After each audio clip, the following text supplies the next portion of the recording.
Raiders! It's Raiders Fan Radio, a podcast by Raiders fans for Raiders fans who are the only fans that matter. That's right, Murf and Sonny from the Dago Dungeon. You got it right here, live.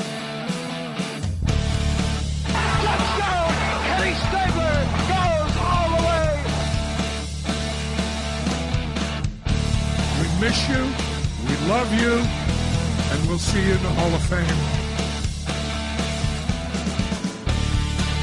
When you have great coaches, then after you have great coaches, you get great players. You have a great organization, and you tell them one thing. Just win, baby.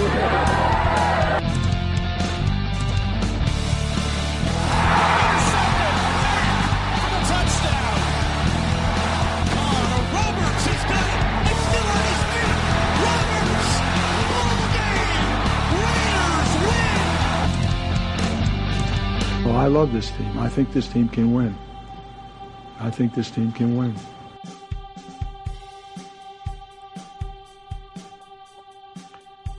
Welcome in to a late night recorded episode of Raiders Fan Radio. I am your host, Sonny.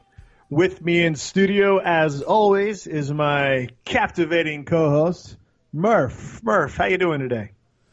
I'm doing fantastic, Sonny. You know, Saturday night's all right for fighting, and it's already, it's also all right for recording. Yes, a Raiders fan podcast. And so glad to be back in the Dago Dungeon and talk a little Raider football. Do you want to share anything else before we get going, Murf? I don't. I don't want to be a podcast bully, so I want to make sure you have plenty of space to speak whatever you need to speak. Anything else before we go? No, and you know what? If you're not a little bit of a podcast bully with me, you know what will happen. I will run away and with my diarrhea of the mouth, and I won't stop talking. So you have to jump in on me. Anything else before I continue? No, I think we're good. Go ahead. All right, thanks for that. Very good bit there, Murph. Very good bit. All right, hey, Uncle Mark. Don't patronize me with that. Hey, Uncle Mosh, where can people find us at, huh? Hey, boys and girls, this is Uncle Mosh. That's right. Somebody actually claims Sonny and Murf. These two. Check them out on their website, RaidersFanRadio.com. You can friend them on Facebook at Raiders Fan Radio, or you can like their fan page at Raiders Fan Radio Podcast. Hey, I don't tweet. I don't even know how to use a Twitter, but they do. You can tweet them at Raiders Fan Radio. Call them. Leave a voicemail if you want. Go old school. 909-345-3346. That's 909-345-3346. Hey, do this. Please subscribe and rate Raiders Fan Radio on iTunes. You can listen to the show on all podcast services like Stitcher, TuneIn, Podcast Addict, and many, many more. Okay, am I done? Did I say all the stuff I was supposed to say? All right, I'm out of here. All right, thanks, Uncle Mosh. All right, Murph, we are efforting this late night show to get 9 different topics spit out there for the listeners. Whew. We don't have any interviews this week. We kind of slacked on that, but we got 9 topics. A quick rundown. We're going to hit on Lynch's press conference. What I'm calling the fan entitlement lawsuit will be our second topic. Third topic, Ken Norton. Let's stop talking about last season. Fourth topic, OTA. Last day was a fun day. Fifth topic was our good buddy John Madden, who looks like the Crypt Keeper nowadays. He had some comments about using Lynch in goal line situations. Mike Silver did some OTA reports. For the 6th topic, for the 7th topic, Marshall Newhouse interview with the Las Vegas, what was it, newspaper out there, Murph, or radio, or what? Fox Channel 5. Fox Channel 5 out there in Vegas. The 8th topic, the Raiders supporting the Warriors.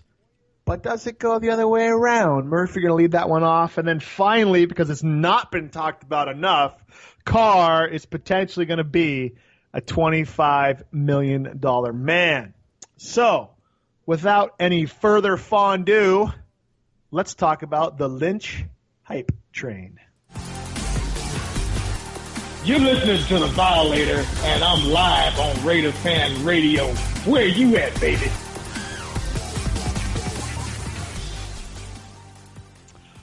Murph, I remember being in about 5th grade. You know, you grow up in elementary school, and you go to the same elementary school every year. You know the same people. You know who's who. I remember going to Meadowpills Elementary School, and I went to see the rosters for the class that year, and there was a new name on the class roster. And I remember just all of this anticipation. It was a girl's name. I remember all this anticipation of going, oh, man, there's a new girl coming to town. Sweet. I'm going to make sure I talk to her. And then you start envisioning, right, all of these. I'm going to go to the arcade with her. We're going to get a freaking pizza bread from the pizza factory. And you start envisioning all of these grand plans that they're going to have with this new person's name. Lo and behold, she comes to the school, and I barely talk to her at all, ever. I'm kind of. Then she shows up the first day, and it's Carrie Collins. Yeah, right. The best line, one of my favorite lines ever from you was watching a Raider game, and you said, "Just because you're named after a girl doesn't mean you have to throw like one." There you go. I'm a little worried we are Matt McGloining ourselves with Marshawn Lynch. I'm a little worried we're Matt McGloining ourselves with Marshawn Lynch. Remember last year when Carr went down, and everybody was like, yeah. Matt McGloin's gonna do it. He's the redheaded slinger. He's gonna carry us through. He's greatest thing since Derek Carr and sliced bread, right? And then he comes out and lays a freaking goose egg and breaks his shoulder, allegedly, and can't continue in the game, right? I'm wondering. I'm hoping not, but I think he broke his. I think his feelings got broke personally. Yeah, snowflake chipped. I'm hoping. I'm hoping this isn't the same thing with Lynch. Everybody, we're all hyped. The other day I was at work. I come around the corner. I see a guy in a Marshawn Lynch jersey. I have never once seen a Raiders jersey where I work. The first one I ever see is a friggin' Marshawn Lynch jersey. On top of that, I think he said something in this interview that it personally didn't sit well with me. He said, it's always been my dream, to play for Oakland. When I found out hold on, reset us up here. Now, what are you talking? What interview? He had an interview at the OTAs this week. It was one of his first interviews, I think, with the Bay Area media. And, he, in typical Marshawn fashion, puts the hood up, legs spread, blah, blah, blah, blah, blah, leaning on the podium, drops some F-bombs, some S-bombs. I don't even care about all that.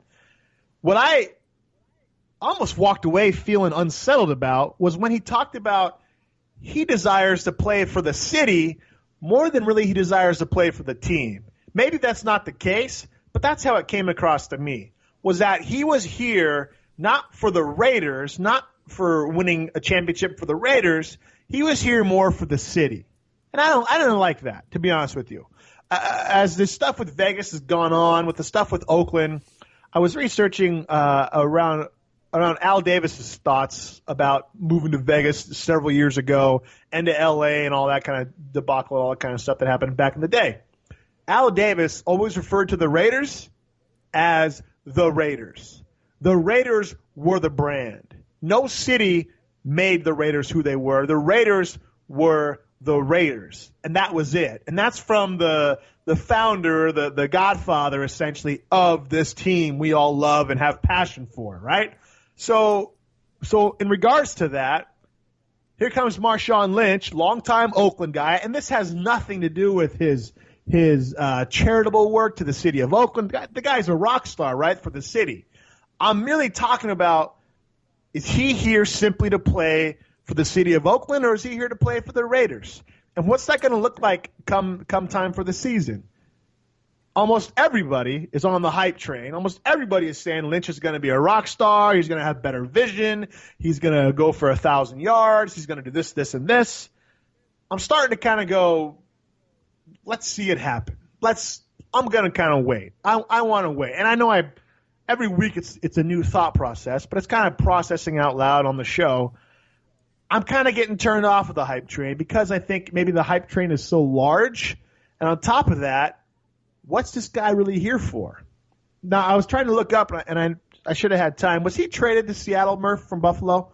Or was that a free agent kind of deal? Do you remember? I don't remember. It was early in his career. It was early enough for a rookie contract to have run out, but I don't remember. I don't remember. And so my question, but I do remember him being. But I do remember reports back then, and I'm not up on my Buffalo football circa whatever year that was, but I do kind of remember him being a little bit of a polarizing guy in the locker room. Like he was a little like, you don't never think of Marshawn as being wordy or mouthy, but I remember him being a little divisive of a character back then. And I remember Buffalo kind of willing to let him walk away. Maybe they just didn't make an attempt to sign him or something, He was traded for, I believe, a 4th-round pick and a 2012 conditional pick to Seattle. Jeez. The conditional pick ended up being a 6th-round pick, yeah. So he was traded. Okay. He was traded back then. So I guess my question is, did he ever want to come to the Raiders? Where was he at beforehand? So I don't know. I guess I'm wondering where his loyalties lie, right? Is he like the pissed off East Bay fans? Or is he really here like Derek Carr for the Raiders and wants to bring the Raiders a championship? That's kind of my overall synopsis. What are your thoughts on it? All right, it's a cool topic because I don't think we've really explored this part of the Marshawn signing yet, and that is there's a lot of different things going on, a lot of things that you mentioned. I'll try to take them one at a time here.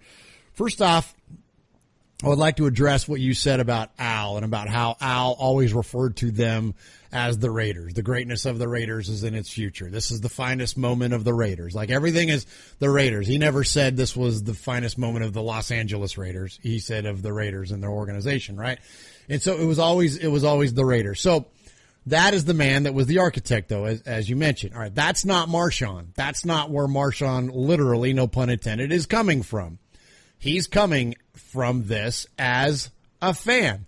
And he is a fan that grew up in Oakland, played high school ball in Oakland, played his collegiate ball in the East Bay and Berkeley, right? And then went on. And I think that what he says in his press conference about how when you go to a team, you say you're going to ride with them. You're going to be with these guys, and then the kind of the team comes with you. But here, for him, in Oakland, the town is coming with him. Like the town's got his back. This is where he's from, and this is where, you know what I mean? It's not just the team that's going to ride with him. It's the entire community that's going to ride with him. And I thought that was a really interesting point. And I think that frankly, Sonny, I wouldn't expect anything less that, as we always say, the number one Raider fan in the world is Mark Davis. You could say that Marshawn Lynch is not that far behind him. Like here you got a guy that's of this incredible ability and this talent to be able to play in the league and have this incredible success in the league. And the guy's a freaking hardcore Raider fan. And so he wanted to come back. He's a hardcore Oakland Raider fan. And when he knew that the Raiders were going to leave, he wanted to come back and finish it off with those Oakland Raiders and give the community something to rally around. And I don't think there's anything wrong with that. And so I would, so to the next point is that, to me as a fan, who cares? Like, who cares what his motivator is? There's a lot of things that can motivate a professional athlete. There's passion for the game. There could be money. It could be, fame or power or whatever it is. There's a lot of different things that could motivate you as an athlete to put in the work and everything that's all the demands of being, a running back or quarterback or whatever it may be.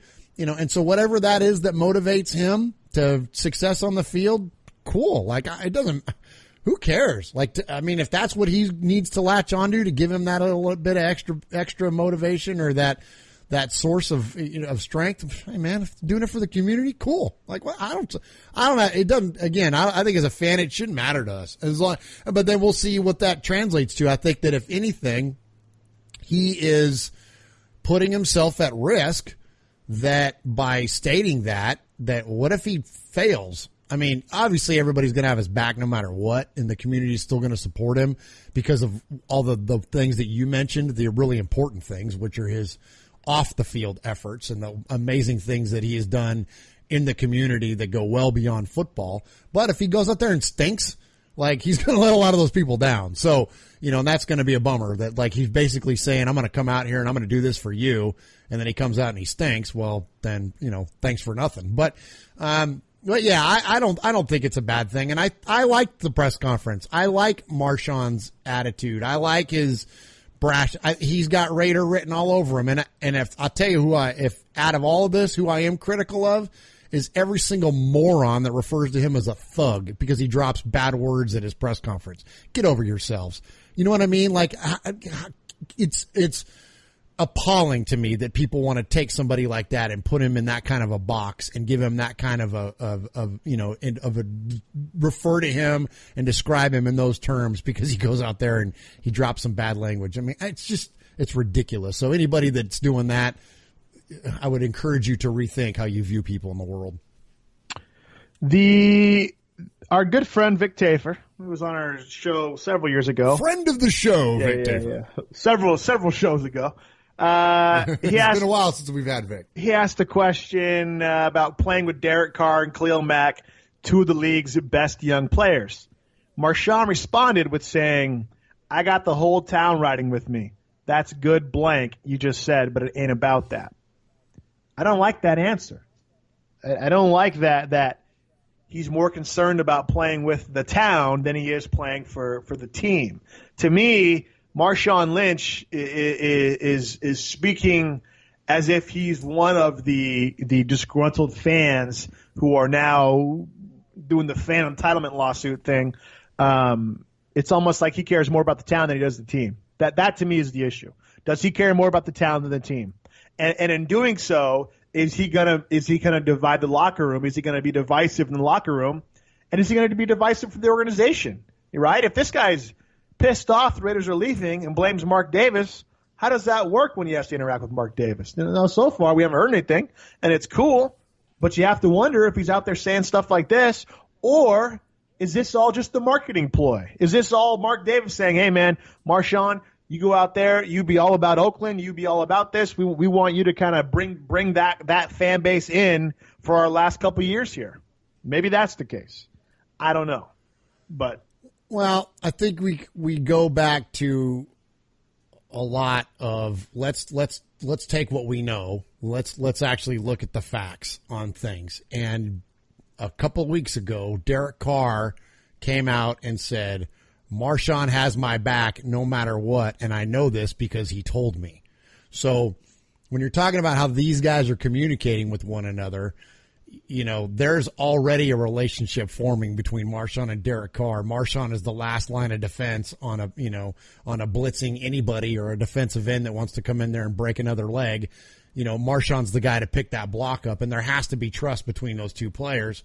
And Marshawn's told them already. And so I'm going to take, again, Derek Carr at his word. I don't think that it's has anything to do with him downplaying, the talent or avoiding that question somehow in order to prop up Oakland instead of discussing the on the field potential of the team. What I think that it is that that's how Marshawn communicates. When you go listen to him and think back to their Super Bowl years with Seattle and all that, you think of all those forced interviews and I'm only here so I don't get fined and all that. It's because he doesn't like to talk X's and O's. He doesn't do that. He's never done that. He's not the kind of guy that's going to come out there. He never is. Think about Russell Wilson and think about all the talent that they had on those football teams. He never went out there like singing the praises of those players. That's not what he does. He doesn't talk about the sport. He doesn't talk about performance. He doesn't talk about the schemes. It's not what he does. But so here's something though that's bigger to him than the sport. It's something. There's a bigger purpose, a larger sense to him. And so that's what he's going to address that portion of it. And the whole thing was he was there for like 4 minutes or something. Like, we're lucky to ever get another 4-minute press conference out of Marshawn. Like, you know what I mean? Like, it's just not in his DNA. He just doesn't talk like that. He's just not openly going to discuss how, the potential of Khalil Mack. Like, he's just not going to do that. So I think it's a non-story. And I think it's great, man. I get how it could be, off-putting to some people, but I think that it's because it's misunderstood. I mean, you gotta understand what the guy's all about, and then once you kind of keep it in that context of what it's all about, then it makes sense of what he's saying. I love the fact that he's about the community. I love the fact that he's probably one of the biggest philanthropist for the city of Oakland. I think today he was out there signing footballs at a kids camp. So again, not knocking him for anything other than simply how is this going to play out throughout the year. And I think you're right. I don't think it's caused any issues at this point, but we're still early on. How's it going to play if the team doesn't do very well? If the team's not using them very well? I don't know. I'm starting to get a little skeptical of the whole entire thing. But I guess time will tell, right? We won't know until week 8 when they're in the trenches together and things maybe aren't going as planned, if you will. All right, moving on. Let's keep with our pro-Oakland fan base and talk about the fan entitlement lawsuit. Hey, just one time, I need it. Raiders Fan Radio.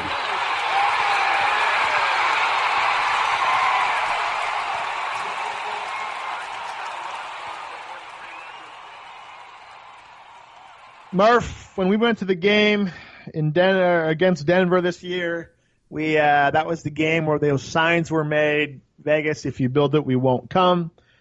We picked up a couple of those signs. I think they were the Stay in Oakland signs as well. I got one hanging up right now in my man cave out here and also in my kids' room. I think you have one hanging up in your man cave too. I do, but I keep the Stay in Oakland sign out. Yes. That Vegas, we won't come. That's pressed firmly against the wall. Correct. Okay, so as of June 9th, as of yesterday, they I'm gonna basically paraphrase this here. There is a lawsuit pending against the Professional Football League to keep football in Oakland.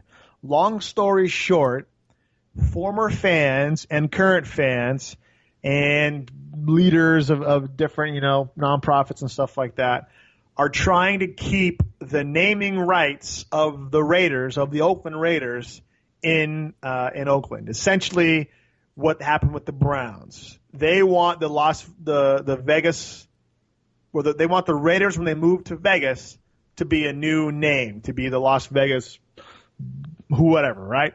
Sailors or whatever you want to call them. They want to keep the Oakland Raider name in Oakland. There is a GoFundMe already established for this. It's the We Stand with Oakland Legal Fund. They're trying to raise $25,000. So far, they've raised $1,600. One of their statements states this: "Our community founded the Oakland Raiders name through a radio broadcast show in 1960, and a culture was born. Named by the merchant marines, maritime sailors, and longshoremen that came here to work, the name was inspired by the pirates encountered at sea. The greater Oakland, San Francisco Bay Area community has shown an unwavering and unprecedented loyalty to the team and league since our inception, and has grown to be a brand recognized worldwide, which we built in Oakland. Our community's blue-collar culture, known for strength and toughness, grew synonymously with the team's fan-base culture into something much larger than professional football. When one thinks of Raiders, it's naturally and consistently associated with Oakland.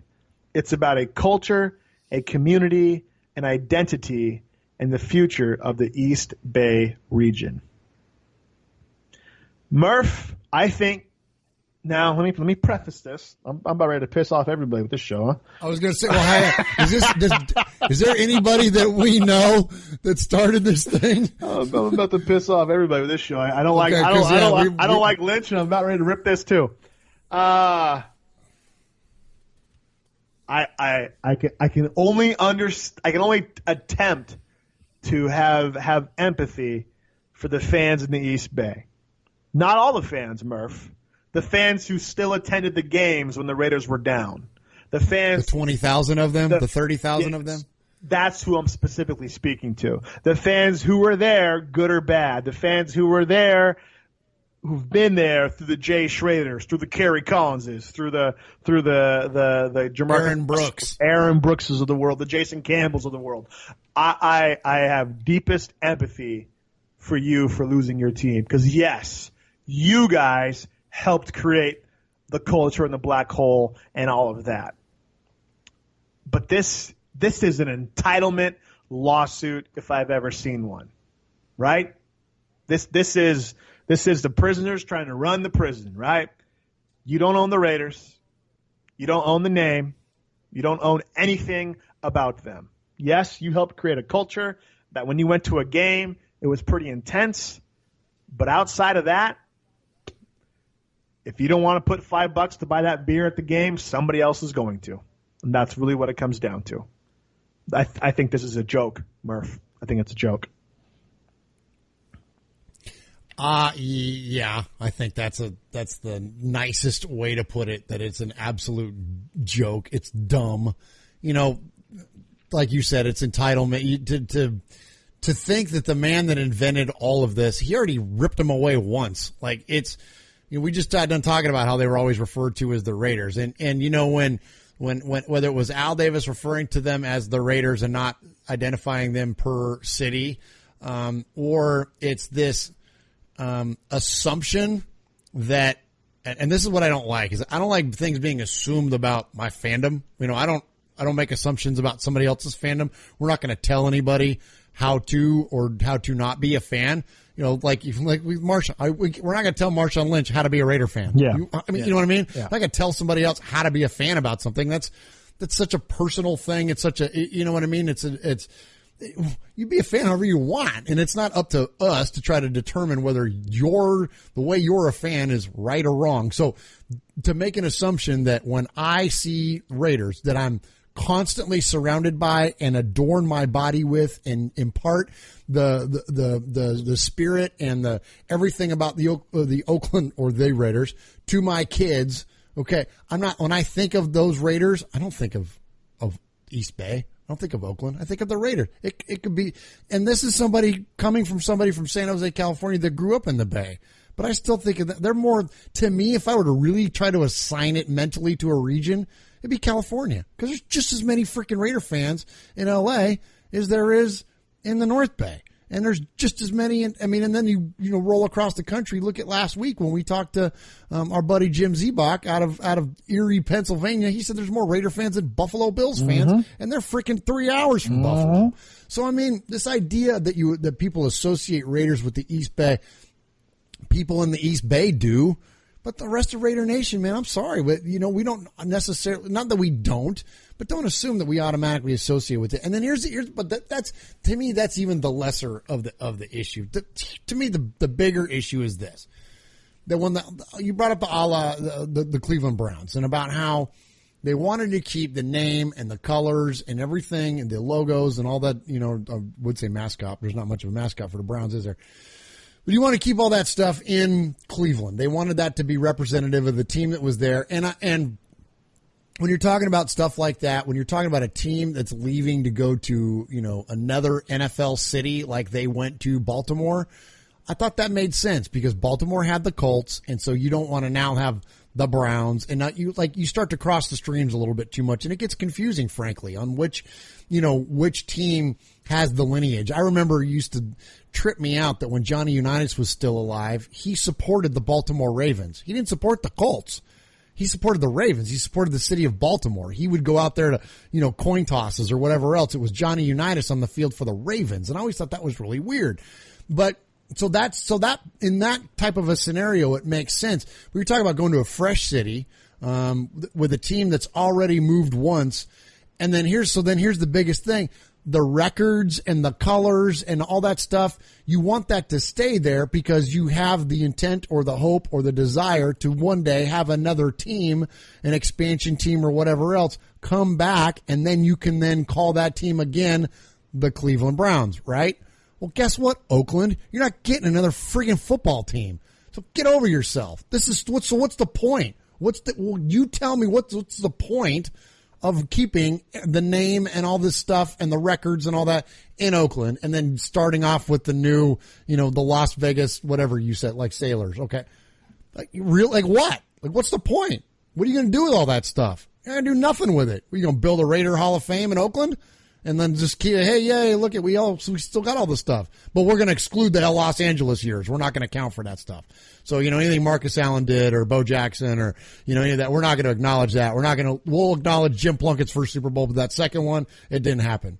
You know what I mean? Like, what? This is it's silly to me. So, to me, it's a complete non-story and a bunch of, chip snowflakes. Correct me if I'm wrong. I'm pretty sure I'm right on this, though. The biggest difference between the Cleveland, the move is what they refer to it as, versus this is Medell broke the lease, right? He left prior to his lease ending with the Cleveland Stadium. And one of the things he was pissed about was the Indians moved out of Cleveland Stadium, and he started losing, a buttload of money. So that's why he dipped out. That's why he left. And it was a long lease that he didn't want to fulfill. In fact, in 1975, he signed a 25-year lease. So he left 5 years prior to that lease terminating. So he left in 95. And then the Browns got their team back in 99. Interestingly enough, the year or right after the Browns left, the city and the people of the city voted to approve public money to help remodel Cleveland Stadium. So how bad do you want your team, Oakland? Exactly. That's what I'm saying, right? So, how bad do you want them? So this is you want them bad different. enough to put a petition together, but you want them bad enough to scratch a check, do you? So this is different. This is completely different. This is a bunch of fans pissed off that the Raiders are leaving. And it's entitlement, man. Look at our state, right? The state of the culture today, right? State of society, nobody can just accept crap anymore, right? You lost an election. The Russians did it. Frickin' Trump's blaming everybody. Hillary's blaming everybody. The fan base is blaming everybody. Raiders are blaming Libby. Libby's blaming the Raiders. Like, it's nuts, right? And so what I read previously was from the GoFundMe account of the We Stand with Oakland Legal Fund. And I want to give a shout out to Mike Biggs. He runs the RNFL group site on Facebook.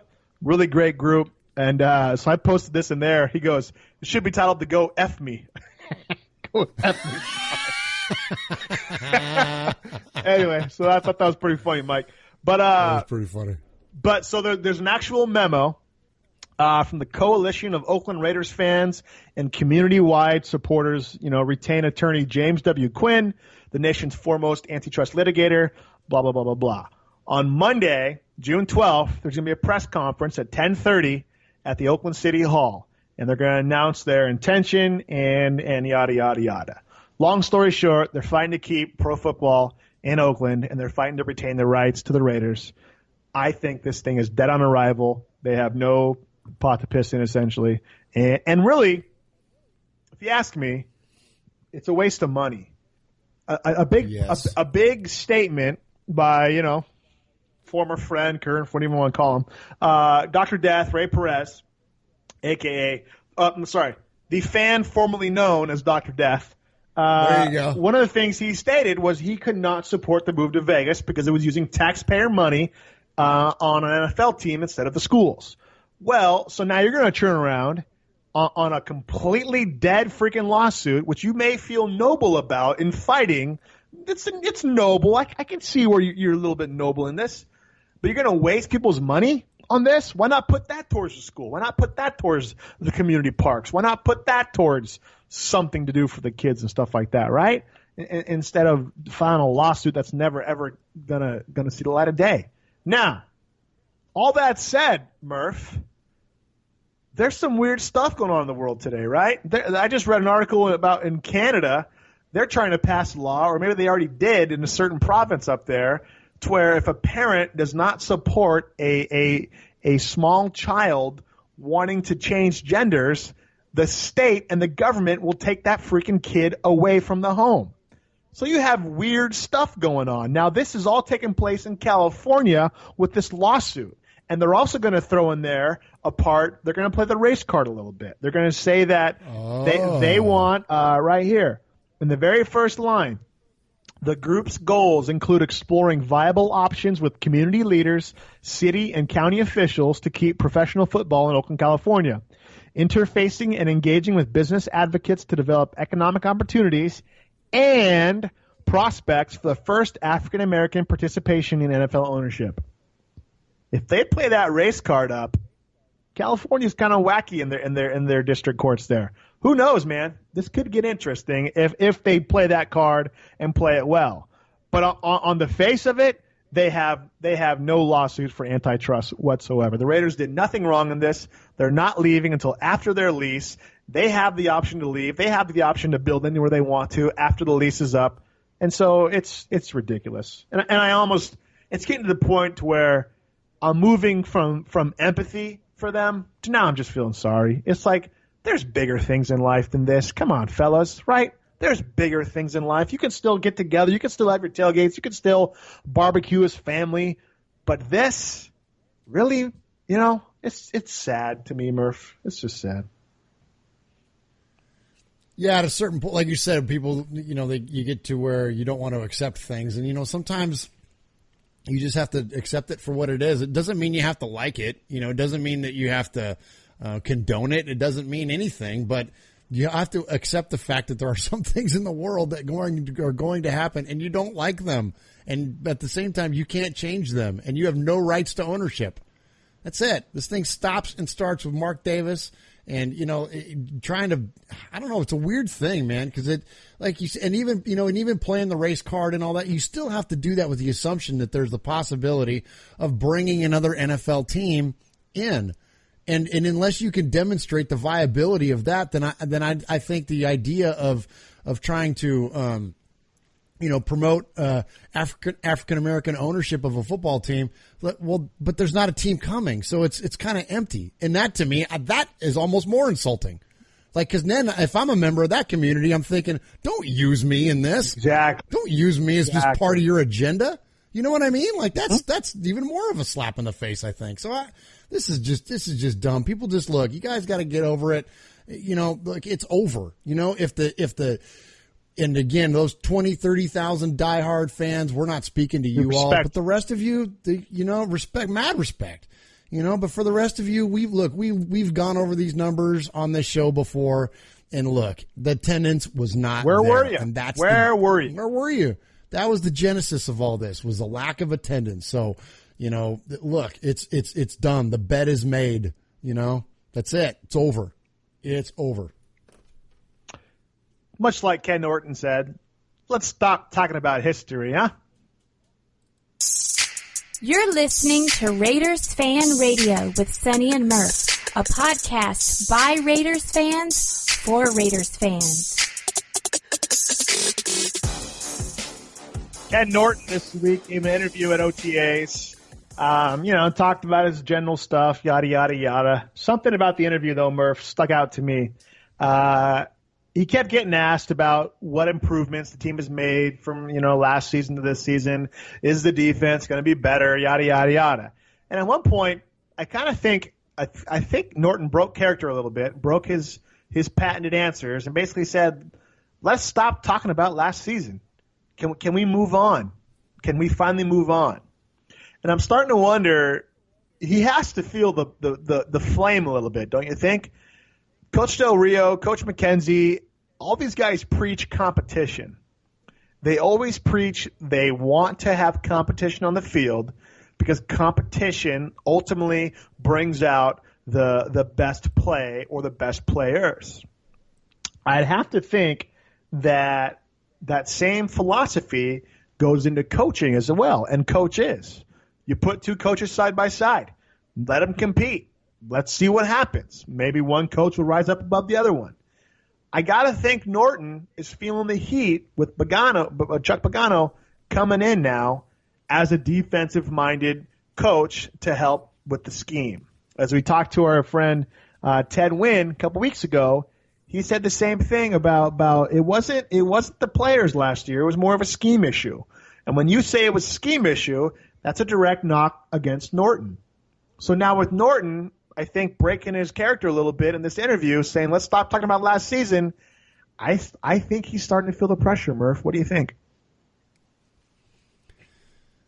I think that's a fair assumption that he's starting to feel it. I think, and I wouldn't even say that he's starting to feel it, though. I think that was almost evident last year, right, when Del Rio kind of took over. I'm trying to remember. He didn't take over play calling necessarily, did he? But he there was that one game where he took over play calling. That's right. There was play calling. Okay, yeah. So, I mean, when things like that happen, when your boss dips in to your day-to-day and he says, hey, take a back seat, I got this. That to me, that was probably when he started to feel it and started to recognize that something was up. And so, I like the fact that they're willing to give him a shot. If this is Al Davis, right? Ken Norton's not on the Raiders staff anymore. So I like the idea that, it's a little bit of a new regime here and that there's a different mentality going on and that he's going to give him he's got a chance to, quote, redeem himself or to be part of the improvement. And so, yeah, but I think he's probably will be a little testy to it. But at the same time, I think also the messaging, I think I'm more takeaway on this one is, look, he's got to move on because you can't dwell on the idea of, okay, I got this, Pagano in here and he's gonna be the defensive coordinator in waiting, or that, last year we, scheme wise, we failed on this game, or these players were out of position because of, this, or my ill preparation or whatever it was. You got to move on from that. So he doesn't want to talk about last year anymore. He wants to talk about this year. And so that's fair, because that's the thing that you got to do is you got to be forward thinking, right? Oakland fan? You know what I mean? You got to look to the future. You can't worry about what's gone on in the past. So I think that's mainly what he was saying. Some of that, there was a little bit of snark there, though, that I thought when he said, somebody asked him a question and he said something about, well, if you play ball, you know that you have to be in a constant state of learning. And I thought that was a little bit of a jab at the reporter. I won't say he said it under his breath. He said it perfectly loud and clear, but he kind of went right over that line. And, you hear a lot of former players or even players will play that card every once in a while. They'll say, well, you never played the game, so you don't know. And I don't necessarily think he was saying that, but I think he was saying, look, let's not have these, let's not keep looking in the rearview mirror here. As players, we know it's about the next play, not the last play. It's you got to be looking ahead of you, and so that you have to remain in a constant state of learning, and you have to be able to learn from your mistakes. You have to take what's happened in the past and then apply that to your future. And I think that's what he was doing. And I thought that was a nice little shot that he threw in there. And again, it didn't get a response.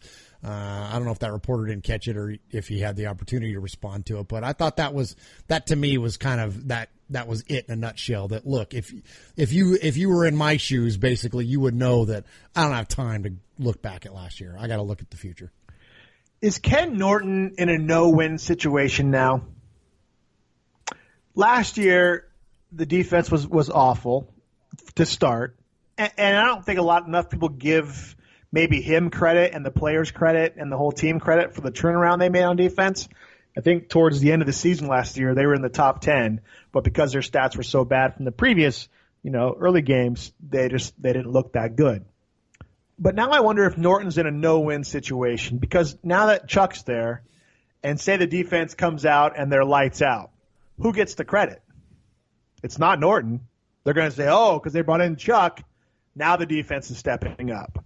If they still stink, maybe they say, hey, Norton, you're still here. You got to get lost. So I wonder, do you think Norton is in a no-win situation now? Well, first off, let me say, because I know that there's people screaming at their iPhones right now. It's not Chuck Pagano. It's John Pagano. Oh, it's my Chuck bad. Yeah, that's the Colts guy. Yes. So it's, yeah, I know. I do it too. At least we didn't say Derek Carr. Yes. Yeah. Although I finally now I think I'm done saying David. Okay. Yeah. I think good. I finally passed that because I was saying David Carr for a long time. Yeah. I think that it's kind of like wrestling a girl. Yep. And I mean, like, for real wrestling, and this is not a shot at any of the females listening to us, but I mean, as a guy and is in a competitive situation, if you're wrestling a girl, if you win, your team and your coaches say, good, you're supposed to. If you don't win, you got beat by a girl. So it's that same kind of concept to me, is that, if he does well, good. They brought in Pagano and he was a good influence on Norton, and that's why he did well. Or if he stinks, then he's gone and it's his fault. You know what I mean? So I think the best case scenario for Norton is that, yes, they do have success, and that he is highlighted somehow by the organization, that they bring attention to the fact that he's a hardworking guy, and due to his, talents and his understanding of the defense and the offenses they're going up against, that somehow with that and his film study or whatever it may be, that's what brought the success. And I think that, frankly, again, that's what a good leader, I think, would do, and what Del Rio or somebody else should do, is that if they do come out and they're doing well, to not say, well, yeah, but, or it's because of this, but give the guy props, like boost him up. You know what I mean? Like I would certainly hope that that's the case for him, but we shall see. I mean, hopefully this defense is going to be much improved, especially if we pick up David Harris, huh? Did you see that? The Jets letting him go? How about that? Him and Perry Riley as a couple inside linebackers. Murph, freshman year in high school, I wrestled. It was the only year I wrestled, and we were in this tournament in Modesto, California, and I had to wrestle my next opponent by the name of June Morris. I got sick. I didn't have to wrestle. No, you didn't. Because I had nausea and I couldn't wrestle, Coach. Take me out, Coach. I can't wrestle. Moving on, Murph. No. Moving on. Jim Rome, star of the Jim Rome Show. Let's go to Nashville. Let's go to Oregon. Josh. Sunny. In Nashville. In Oregon. You made it in, Josh. How are you? Jim, I'm doing great. Thank you. Thank you, Josh. Good, Jim. Rack him. Sunny. Freaking Jim Rome. All right, where are we at here? Fourth topic of the night. How you doing, Murph? You hanging in there? I know it's late night over there for you. Dude, yeah, it's getting a little late. I'm probably going to have to put the youngest of the Murphy brood to bed here in a minute. But other than that, I'm good. So we may have to hit a pause, and no one will ever know anyways, because we'll just pause it and pick back up. But yes. But I'm good for about 30 more minutes here before I got to take a break for a second. We can talk fast if we need to. Apparently you get to be a bully when I talk too much and too fast, and our listeners can't keep up. Well, at least the listeners that are related to us, because that's the criticism we get. You guys talk too much. You talk too fast. Do you have anything else you want to say about that before we move on? No, I'm good. Thank you for asking. I want to have your feelings in touch. Okay, last day at OTAs. Last day at OTAs was this week, and the Raiders did not take the field. They went to a local arcade, had played some games, did some go-kart activities, whatever it is you do at an arcade and stuff like that. There was videos surfacing of Derek Carr ripping on Khalil Mack, that he beat him in the go-kart, and then apparently Khalil Mack was so pissed off that he went and punched one of those punching bags that tells you how hard you hit it, and I think the thing maxed out at 1,000. And I think Khalil's punch registered like at a 940 or something like that. Oh, my gosh. That's awesome. That's right. Pretty intense. Sheesh. So good way, do you think, to end OTAs? I love that. I love seeing the team building, pro-social activity, get out, bond together, talk with somebody you normally don't talk to. I love that. I love seeing that about this team. I love that Del Rio has that vision as well. What are your thoughts on it? Yeah, I think so too, and it's been a semi-common practice, for the Raiders or other teams in the National Football League too, to do this kind of stuff. And I think it's cool. And some of my favorite NFL films are like like when they're mic'd up, and you get the sound effects of the players and all that. And I love like some of the interactions that you see, when you get the behind the scenes type stuff, and you see how these guys. How they communicate with one another. It's so funny because it's for the most part, of course they never televise anything that's a high tension situation or whatever, or at least not they don't, what's in the locker room stays in the locker room for the most part, the behind the scenes stuff. When it's, something that's negative, like if it's been a fight or something, but the positive stuff, the good stuff, they always, not always, but a lot of times share all that stuff. And so, yes, I love seeing that type of, thing because I love seeing the players rib each other. I love seeing their competition outside of the facility. Jack has them competing, whether they're bowling or they're playing ping pong or whatever. I remember that was one of the first things that Jack did when he came in is that he set up a bunch of games at the facility in the locker room and stuff because he wanted everybody competing nonstop. Didn't matter what they were doing. He wanted them competing against one another. And so, yeah, stuff like this, I don't even know where they went. I didn't get the chance to see the footage, so I don't know where they went, went to Dave & Buster's or whatever the heck they did. But, yeah, I think it's great, man. I love that kind of stuff. I think it's cool stuff, cool for fans, and then, yeah, obviously great for the team as well to get that. Something that you mentioned I think is real important is that you gain that camaraderie, right? You have those interactions outside of the workplace, right? And you develop a rapport with one another that goes beyond just playing football. I like that. Yeah. Yeah, overall, Murph, I think it's great whenever you can get out and get to know somebody outside of just your role. I think back to I had a brief 3-year career as being a wannabe rock star in a band, and whenever we had issues between us, the show on the stage wasn't as good. But whenever we were able to get outside of ourselves and go play miniature golf or just go run around and be idiots together, we actually had much better connection on the stage. And I think the same as any job. If you and a coworker can relate over lunch, then you work more fluid together. And so good job, Jack, making that a priority and moving forward. All right, Murph, let's talk about my and your father's favorite coach, John Madden. Hey, boys and girls, this is Uncle Mosh. That's right. Somebody actually claims Sonny and Murf. These two.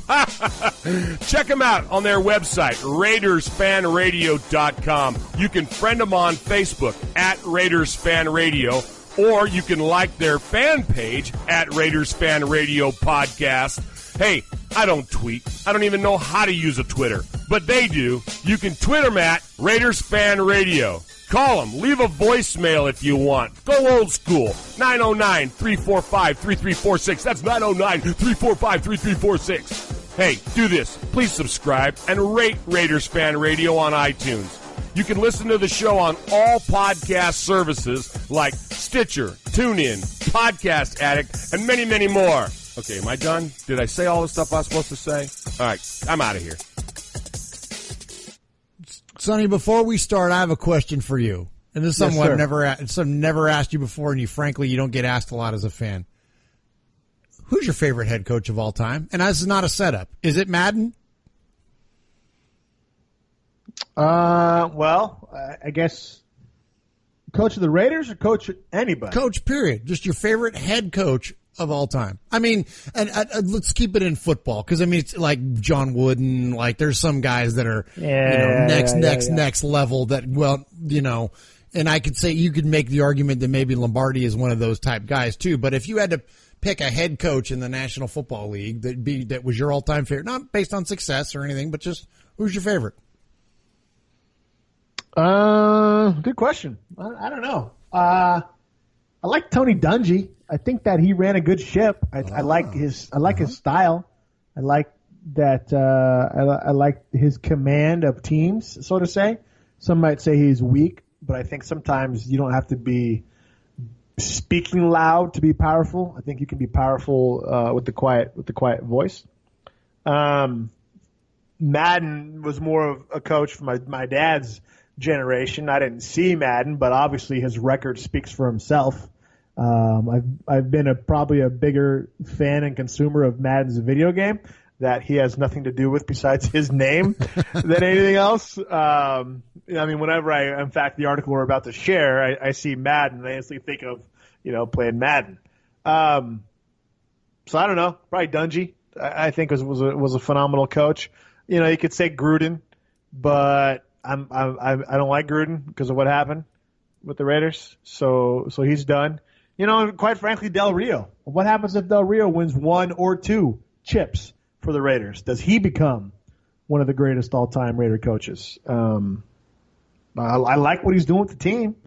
You can't not like Del Rio. I don't think at this point. I know when he first came over, people in Jacksonville and Denver were like, "Oh, you're gonna hate him," blah blah blah blah blah. I had my Bronco buddy Chris texting me, "Del Rio sucks," blah blah blah blah blah. But I like Del Rio's style, man. I like him. I like when you hear the mic'd up stuff, what he says during the games. I like big balls Del Rio, big brass jack.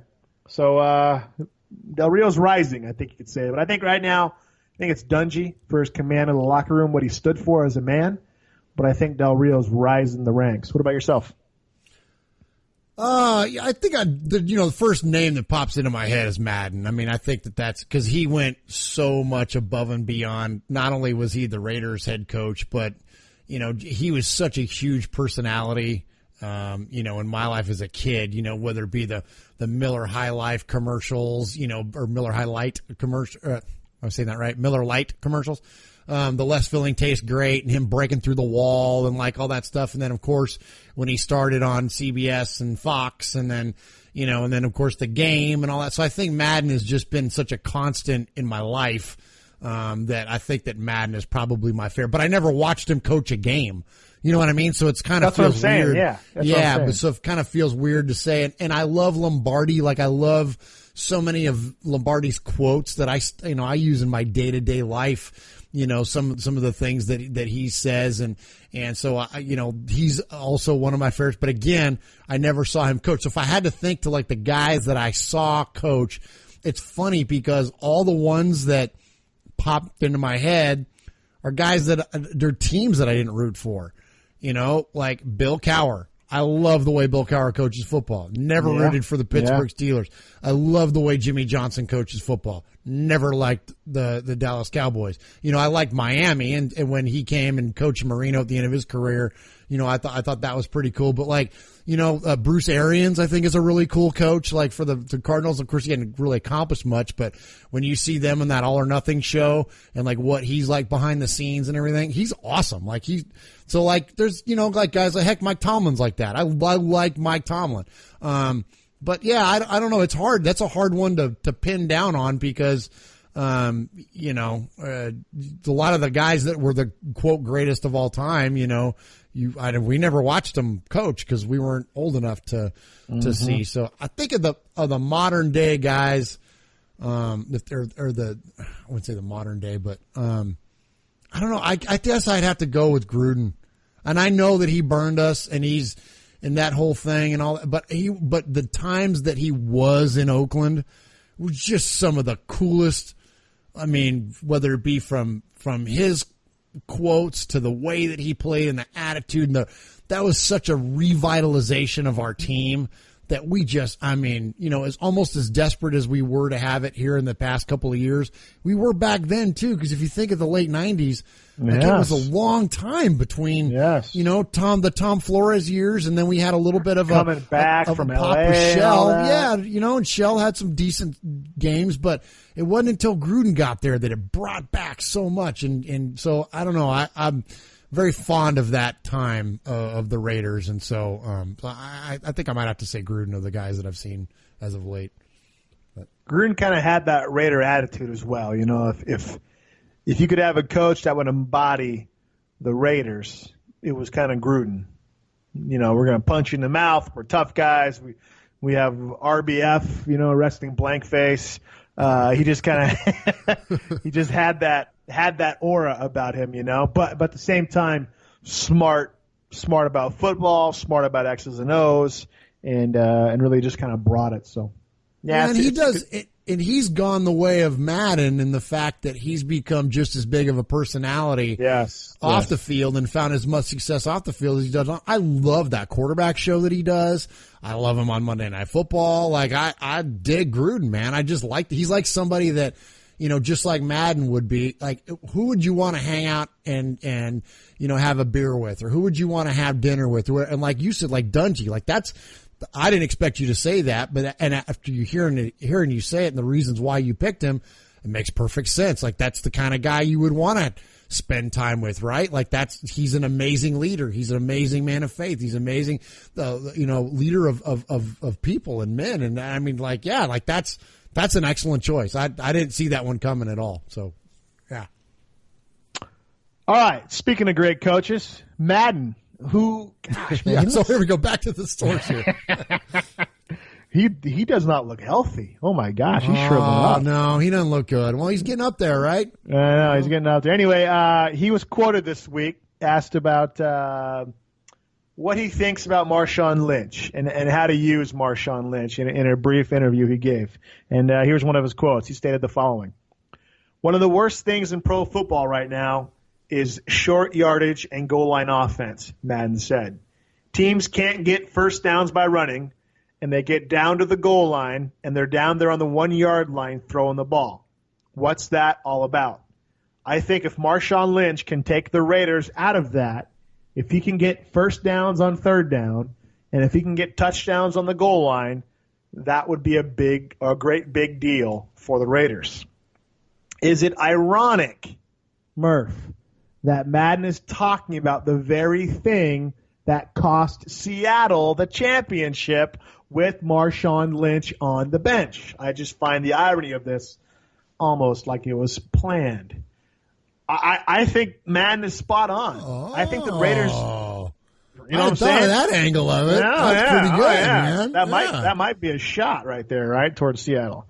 I think if the Raiders are smart, maybe they don't use Marshawn as their every down back. Maybe they go back and forth with Richard and with Washington, and they keep Marshawn for that 3rd and 2 at the 50.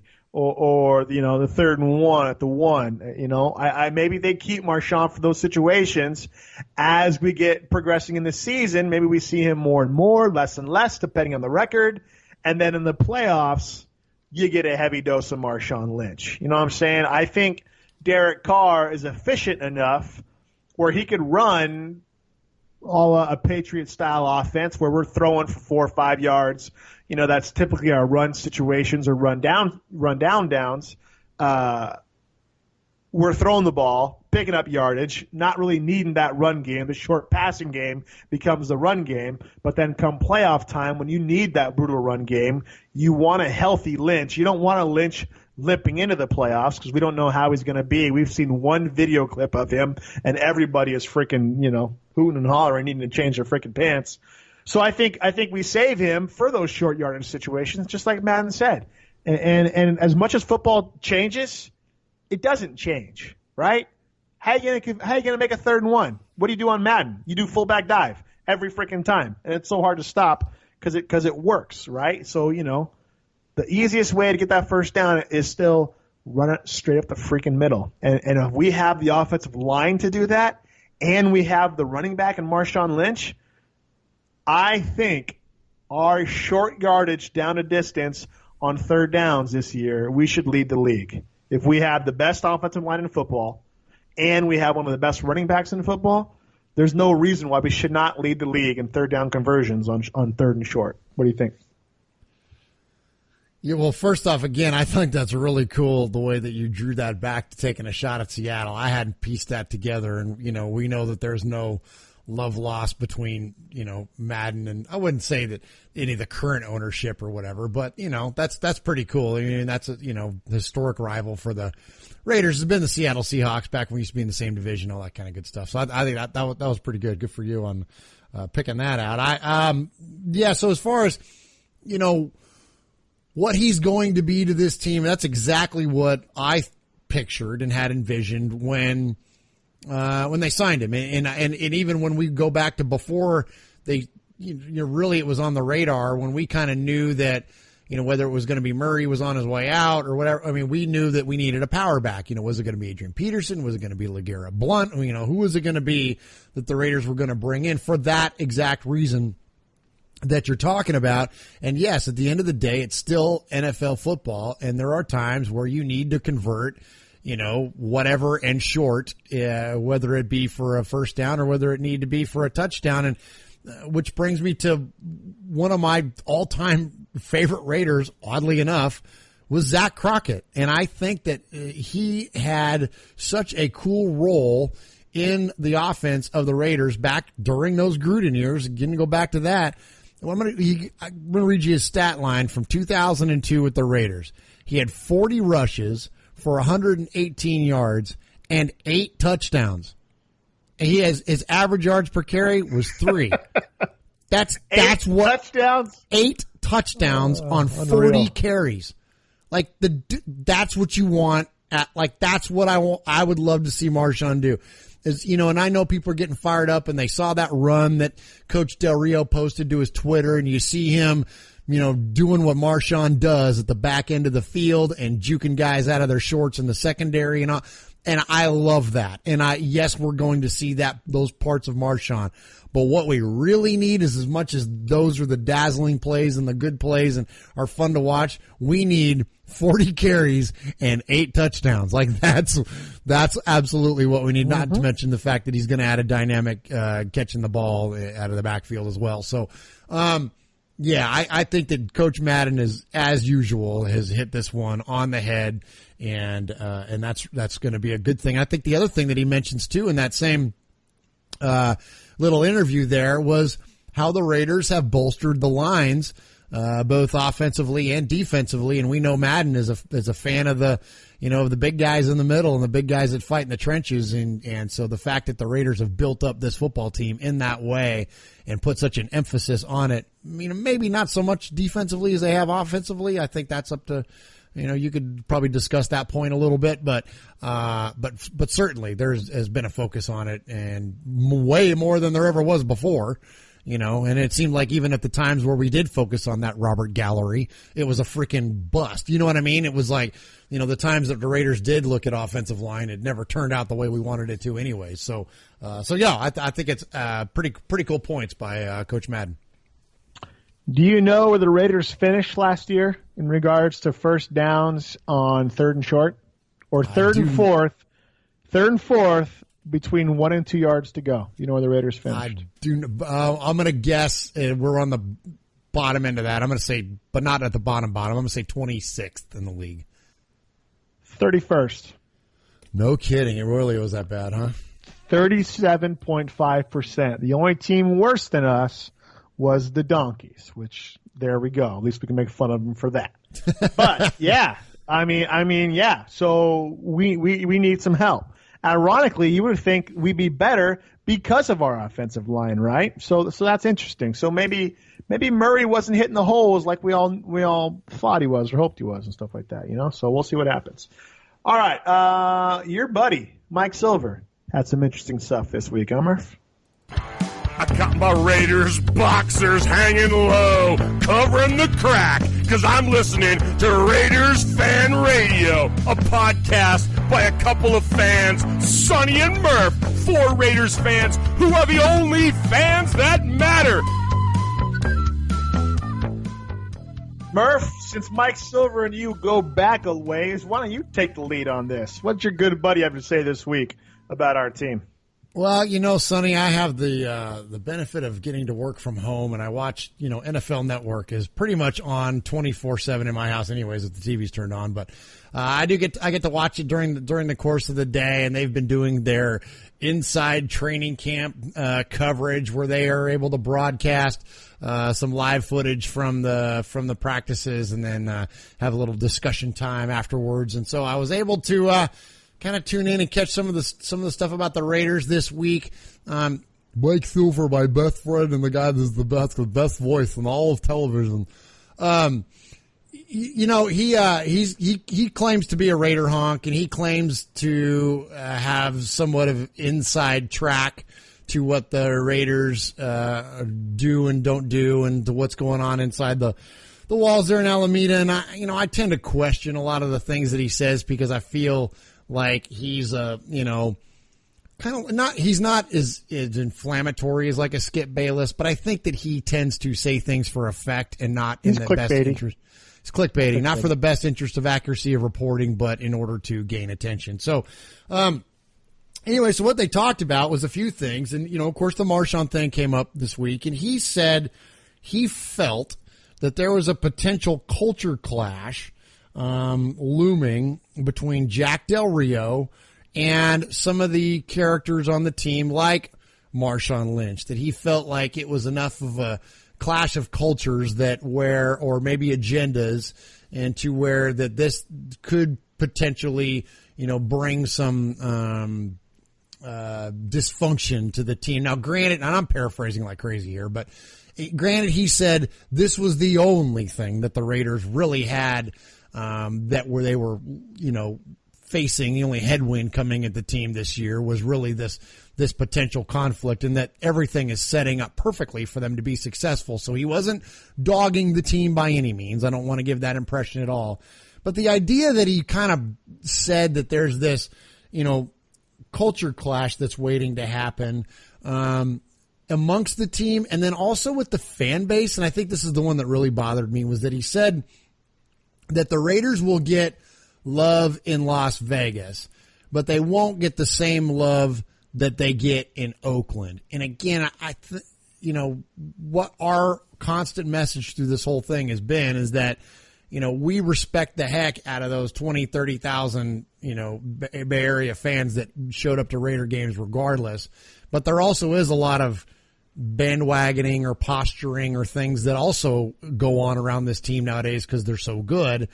And so the idea that they're going to, go down to Vegas and not receive the same amount of support and somehow come up short, that I thought was an unfair thing to project. I didn't think that, again, I think that he's doing it to get attention, because I don't think anybody in their right mind is really going to think that the Raiders aren't going to garner a lot of attention or a lot of fandom when they go to Las Vegas. I mean, like it or not, it's going to be that way. Now, there may be a honeymoon period. There may be a grace period. And 5 years from now, if they keep stinking up the place and they, win 5 games a year, well, then maybe that'll change. And it would change, I would say, in most NFL cities. But if the way that the team is playing now and the way that they're going to go to Vegas, I don't see any drop off in fandom. I don't see that by any means at all. And so that was the biggest thing that bothered me. And then this potential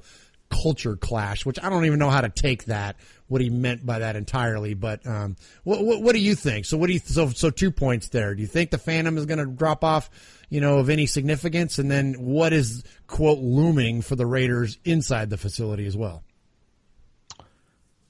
I disagree with you on both accounts. I think that the fandom is going to drop off. I think you're going to lose a large section of the fan base from the East Bay. And I think let me say this. I think what's going to happen more is you're going to have more passion for the Raiders lost than you will have more fans for the Raiders lost. What I mean by that is you're not going to create the black hole again in Vegas. That's gone. They may try. They may have a section for it.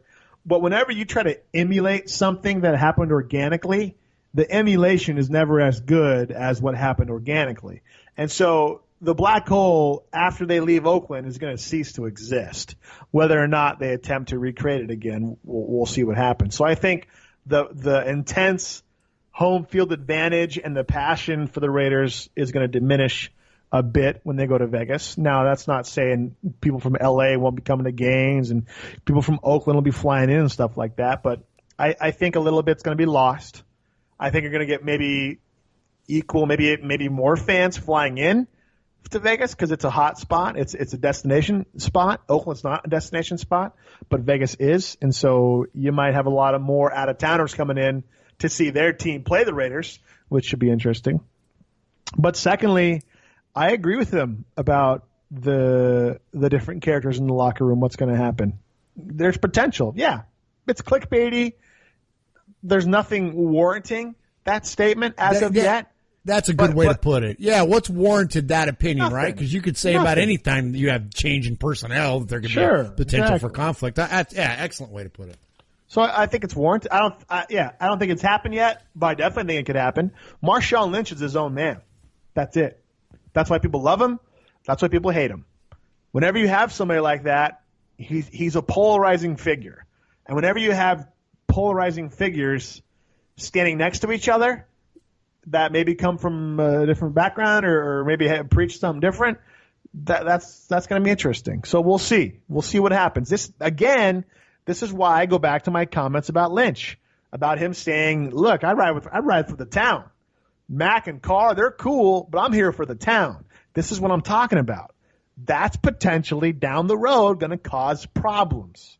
And we'll see what happens. So I think on this situation, as much as I don't want to, I got to kind of agree with Mike Silver on this. Oh, my gosh. Well, maybe he can come in and co-host the show with you because he's got such fantastic opinions.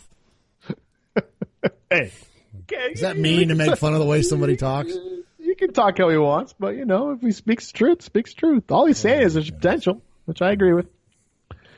Let's talk about your best friend, Marshall Newhouse, huh? Yeah, let's talk about Marshall Newhouse. Hey, just one time, I need it. Raiders Fan Radio.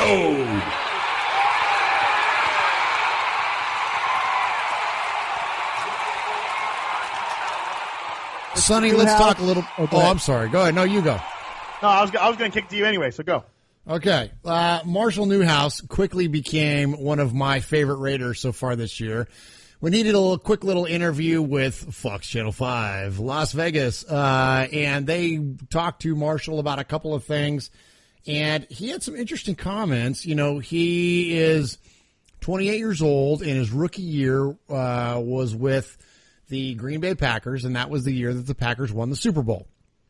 And so I'd like to preface how I look and listen to what players say about certain things, because I think a lot of times they can be overblown stories. Like if you follow Pro Football Talk or any of the other outlets, a lot of times you'll see like they'll have a news story that will be so-and-so says so-and-so in practice is the greatest they've ever seen, or so-and-so says they are going to win the Super Bowl this year. So-and-so said, and those things to me are always non-stories, because it's like, well, of course they're going to say this. Of course they're going to feel that way.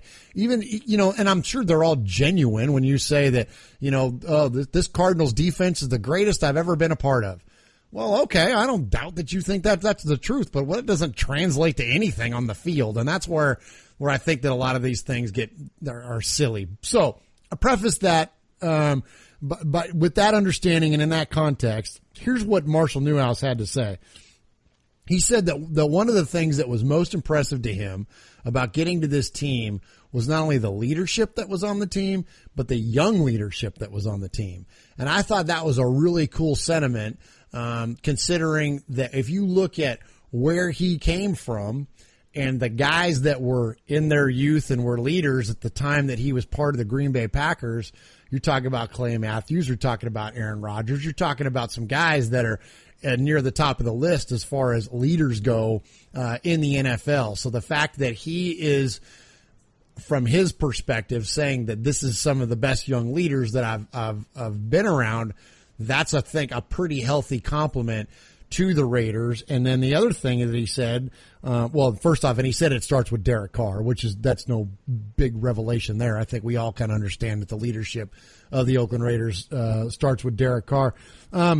But then the other thing that he said was that when you look at the team and when he got here and he was looking at the players on the team, he was saying that there are so many playmakers on both sides of the football that he was impressed by how many of them that there were. And while, a player says that he's around a bunch of playmakers, people that can do big things. Well, that's all great, and you would again expect them to have that type of mentality.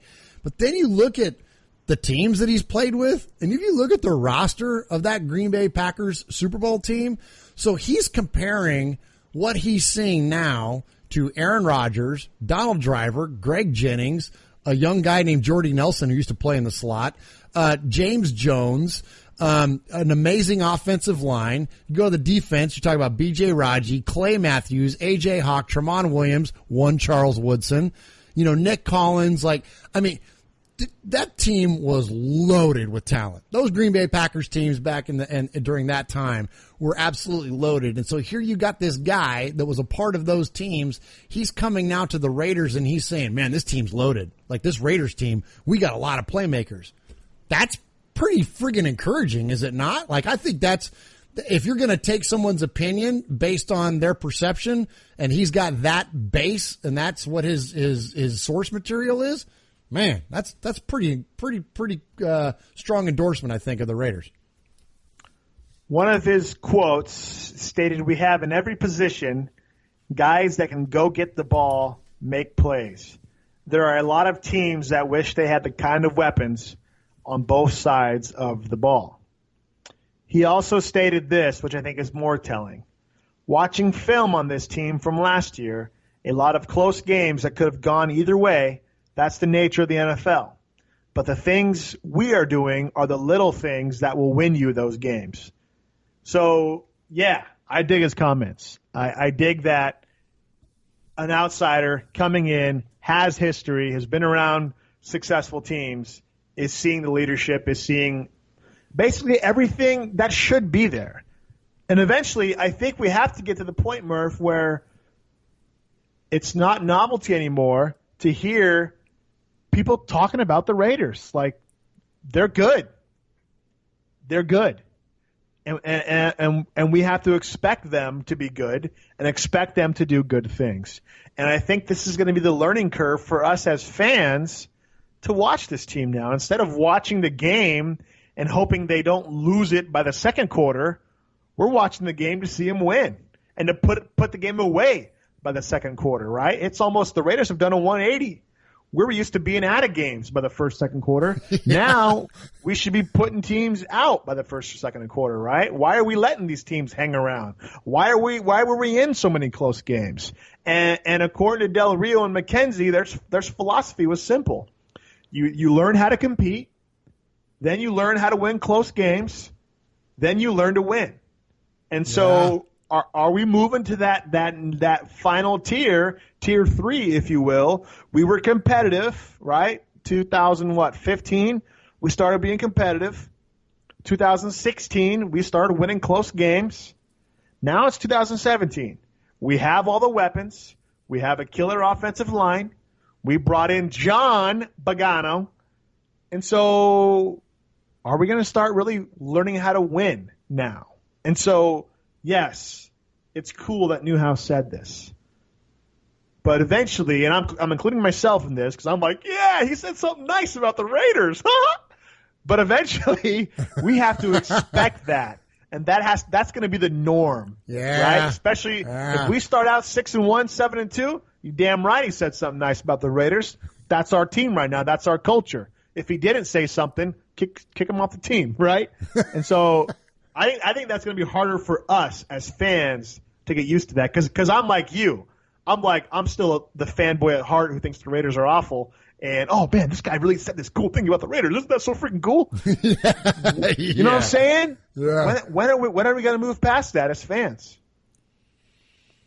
I don't know. It's tough. You know, that's really tough. And that's an interesting point also, man, is that, I still feel like I'm this whipped puppy a little bit, you know, that it's been so long. And it's like, and even last year, you 12-4 in a playoff appearance, like we should be like rejoicing in that. Like, oh my gosh, like we're back. But it felt so bad going in because of the conditions and because of what the expectations were that it doesn't feel as good as it should. So we're still those wet puppies a little bit. And it's news when somebody is really celebrating the Raiders, and there's almost like this like weird sense of like disbelief. Like I'm like, really? Like is this like, you know what I mean? Like it's crazy. Like you're talking about this, like you're comparing this team to one of the most, you know, dominant recent, you know, teams in the NFL. You know, like Grant, I know they've only got one ring to show for it, but you're talking about a pretty stout football team that's highly competitive year in, year out. Well coached, well assembled. You know what I mean? Like everything about them, and you're comparing the Raiders to them. Exactly. And I know he's not doing it directly. I know I'm the one that's comparing it to them, but I'm taking his, you know what I mean, his experience, and I'm relating it to what he's seeing now, and it can't be anything but that. So it's just, you're right. I'm with you. It's something that we got to get over as fans that, oh my gosh, we're really good. It's kind of cool. It's kind of cool.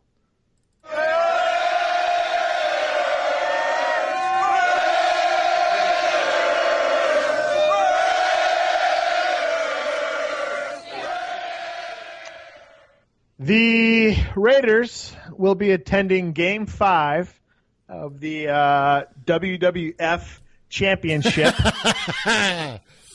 I can't stand basketball anymore. Anyway, oh my gosh, that's a whole other topic. I'm with you. The Raiders have come out. Who's going? Khalil Mack, Derek Carr, all the boys, right? They're all going to go to the Warriors game on Monday and watch them hopefully beat the Cavs, unless the refs and the mob have anything else to do with it. And they're going to go support the Raiders, which I think is pretty cool, which is what you should do if you play in the same city in the same parking lot as another team. Does it go both ways, Murph? Does the support go both ways?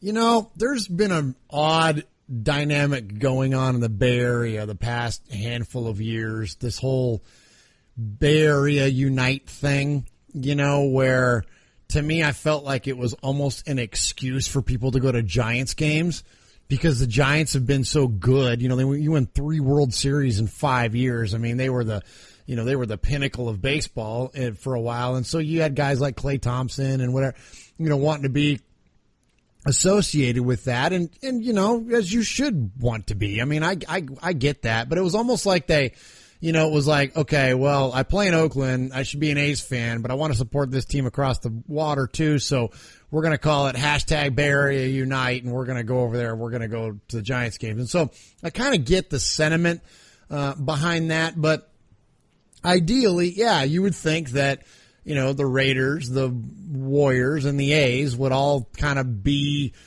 tugging the same rope, right? Like they would all be part of the same, you know, crew, team, whatever. Like they would all have, you know, unabashedly support one another. And I think that early on in this recent run of the Warriors and the success that they've had, you know, like I remember J.J. Redick being at the games and like shooting threes, you know, pregame and stuff like that. And most recently, Derek Carr has been doing that kind of stuff. And so, you know, so I get it. And I think that there's, you know, Steph Curry was going to A's games and stuff. So you see that there is that camaraderie, that shared experience there. But then there's also been a little bit of a back turn, and you know, we see it clearly with the A's. I mean, you and I have talked before on this show about how hard it is as diehard of Oakland A's fans is that we grew up and remain, that there's a part of you that just kind of feels a little dead to them because the way that they've treated the Raiders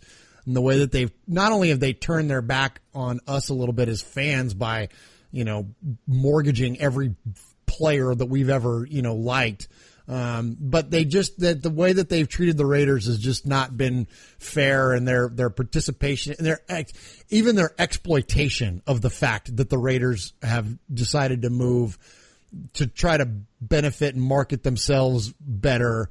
It just feels really, really weird. And then you add on the fact that they suck, and then it's like, you know, okay, what was all that for? But so anyways, but then in relation to the Warriors, Draymond Green has come out and pretty much said, you know, explicitly that he doesn't support the Raiders. Like he supports the city of Oakland, and there seems to be a lot of that. He supports the city of Oakland, and that he doesn't support the Raiders, and he will not go to a game. He says that he refuses to go to a game, and his franchise that he's currently playing for has begun construction of an absolute gorgeous top-end facility in San Francisco, California, which I know the Warriors are from there originally, but they're returning to San Francisco, so they're kind of on their way out already anyways. I think 2019 is when they're going to start playing at the new place. So this unabashed support that the Raiders have for the Warriors, well, I think it's cool, and they take out full-page ads. You know, they, like you said, they are going to attend the games. They sent out a team picture where they are all wearing their strength in numbers Warriors shirts. Like, I think it's really cool that the Raiders are doing all this, but then part of me feels too like, you know, why? Like, you don't, and I know you're not supposed to do something to get something in return. I'm not speaking in those terms, but I feel that, like, if you've got this organization that it's essentially turned your back on you, and then you've got this other one that kind of, you know, has dabbled at best in supporting you, if not outright said that at least its players have said we're not going to support you, then why go out of your way to do this? Like, why is that marketing? Are they trying to generate some goodwill there? Like, I don't know. It's a really weird thing. And as a fan, I know that you kind of are a little bit more of a Blazers fan being up there in Oregon and have been for a long time. And that's understandable. But man, I've been a diehard Warriors fan my whole life. And much like the Raiders, they were the laughingstock of basketball and of the sports, of entirety of pro sports for a long time. And now they're good again. And now I'm like, well, dang it. Now they're doing this weird stuff that against my football team. And I feel like I can't ride with them all the way. There's something weird, something icky about it. I don't know. It's a weird thing, man. And so anyways, it's going to be short lived because the Raiders will be gone soon enough. And so will the Warriors. But I don't know. This whole thing, man, it just feels odd to me.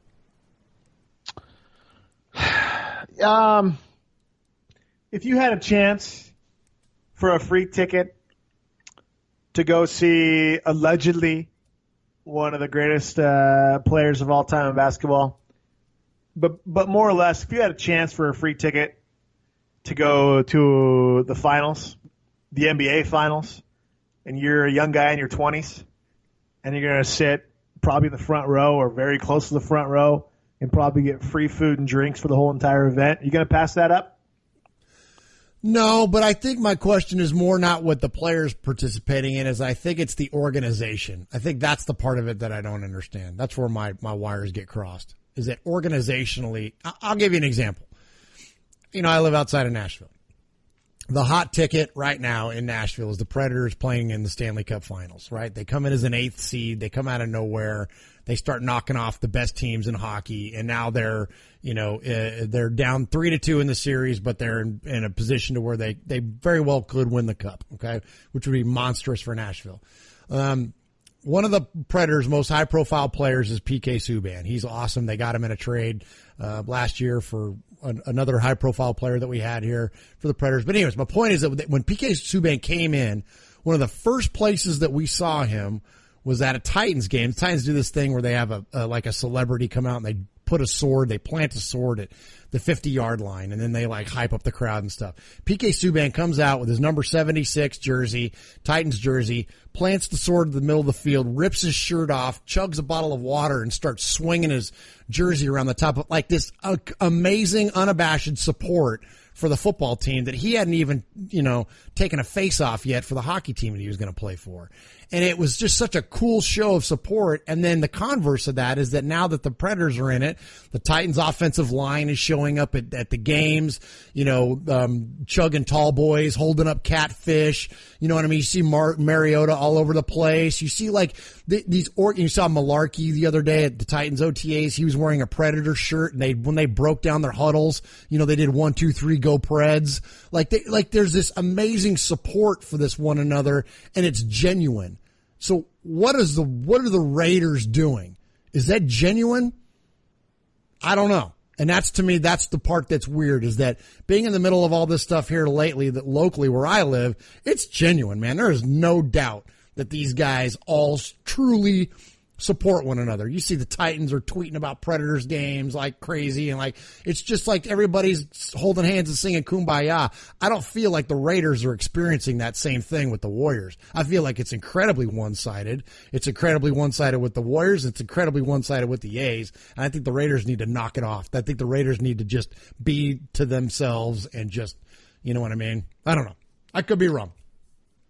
Can it be sincere to the players who attend, but yet to the Raiders as an organization, it's let's keep it business professional? Can it be that? Yeah, but again, is it? So it's just marketing, right? Putting your players out in front of Alameda with yellow strength and numbers shirts to show a support of the Warriors. That's freaking playing on the city of Oakland, I think. Of course it is. It's like this. You quit a job. You put your 2 weeks notice in. Do you sit there for the next 2 weeks and bash the organization?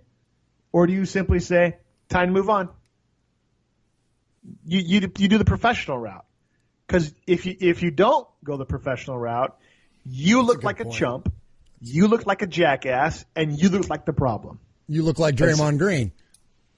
Kinda. Yeah, because that's what he did, right? When this announced that the Raiders are still there, and he's like, I'm not going to the games. Like, yeah, exactly. All right, fine. So Thanks, Mark, jerk.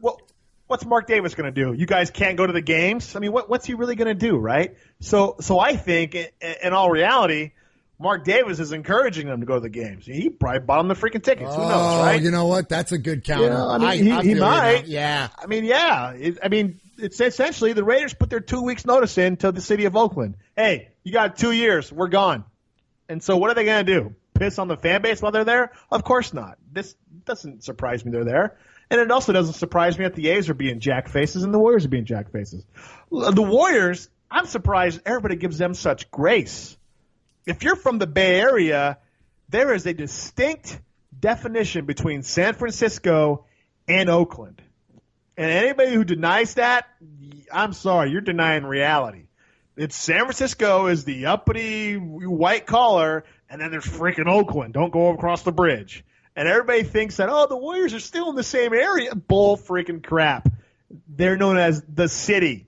There is absolutely no ties on purpose by Warriors marketing to the city of Oakland. And the people in Oakland don't give a rip because the Warriors are winning. If you ask me, that is a crying shame. But, I don't live there, so I can't have a topic of conversation about it. It's ridiculous. I agree. Yeah, I agree. I think that it's a shame that you're right. They're completely marketed away. You know what drives me nuts in the finals, and this will show you my fandom here lately. I haven't watched a lot of the NBA finals this year.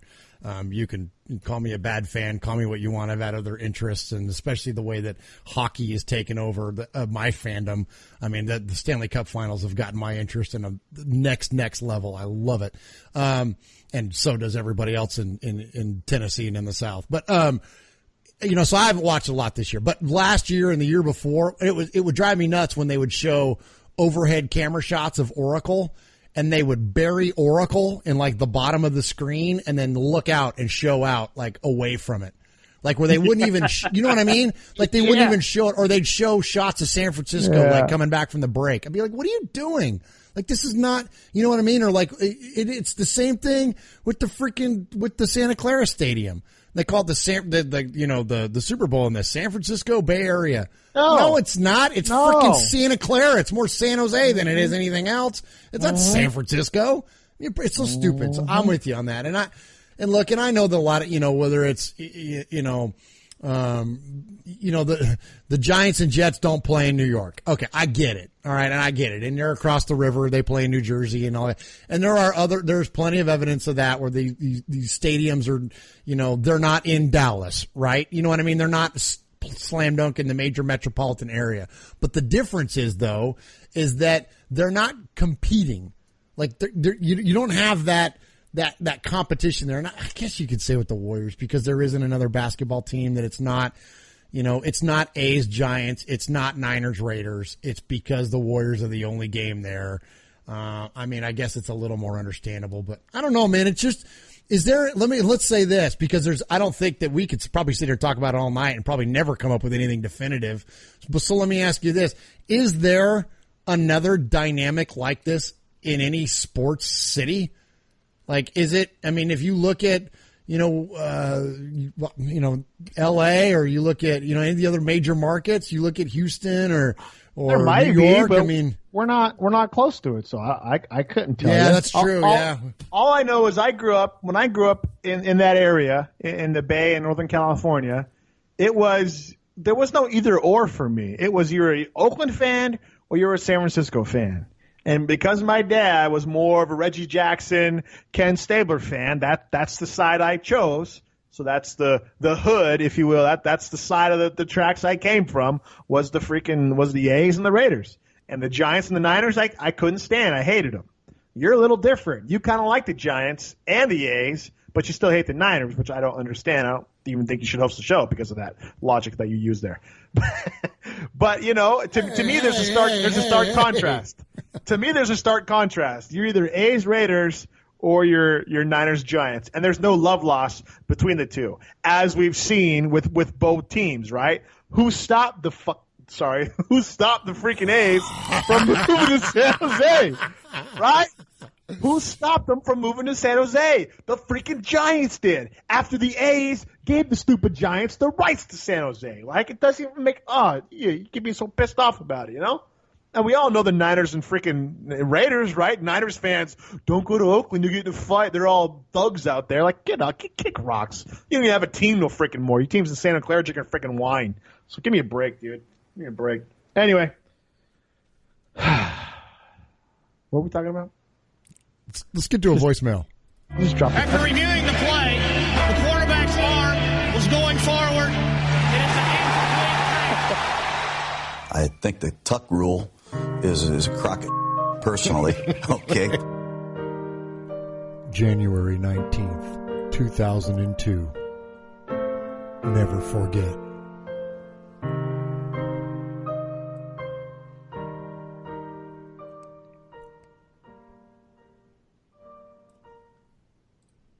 My turn, your turn? Your turn. My turn? What do you got? You got a voicemail for us? Yeah. So here on Raiders Fan Radio, we encouraged everybody to give a call in. Oh, actually, I'm going to lose the dang thing now. I got to go back and find it. We did want to encourage everybody to call in and give us your take on the Raiders or take about on the show.